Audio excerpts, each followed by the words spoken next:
And then pace to customer demand. All right, determine the customer demand and align the production pace accordingly. So we do have to figure out the talked time, and we're going to be doing that shortly. And we already know that our talk time is 30 seconds. So when we're saying that we need to pace to our customer demand, if my talk time is 30 seconds, then, and let me explain what that talk time is. So when we figure out what our talk time is, and ours is 30 seconds, what that means is that when Lois Lane gets to the data analyst, so she's gone all the way through the system, right? She gets to the data analyst within 30 seconds, because that's our talk time, within 30 seconds of Lois Lane getting to the data analyst, Clark Kent needs to be at the data analyst. And within 30 seconds of that, then the next person, I think Marty McFly, Bilbo Baggins, every 30 seconds or less, I need to see a new face walking into the data analyst department. That's what that means. Okay. And it's, that might sound like a very small number, but let me ask this question. Car manufacturing.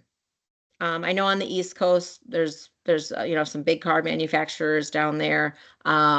What do we think? Just give me a guess. What do you think that talked time would be at a car manufacturing plant? How often does a car roll off that assembly line? Every what? What do you think? It's close Maybe. to 1 minute. It's Okay. close to every 1 minute. Now, when people hear that, normally they're like, wait a second, you can't make a car in 1 minute. No, you cannot make a car in 1 minute. That's not what talk time is. Again, it might take 8, 10, 12 hours. I don't know how long it takes to put the car together. That's not my point. My point is when it reaches the very end, I think it's 58 seconds.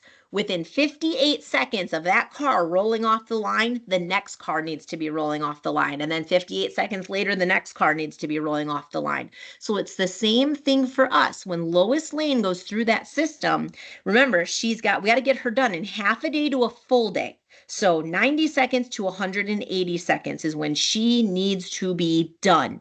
So once she finishes, no matter what her number is, between that 90 and 180 seconds, within 30 seconds or less of that, the next person needs to be finished. Okay?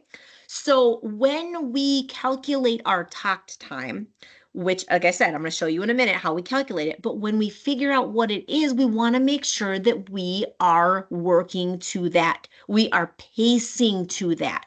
We don't want to be, for example, with our talk time being 30 seconds, if I was like, all right, well, our talk time is 30 seconds, but I'm expecting everybody every 10 seconds, I want a new person walking into data analyst.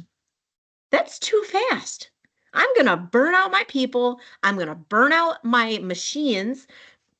You do not want to be working like faster than what that customer demand is. That's why I say pace to customer demand, because you don't want the burnout on your people or your machinery.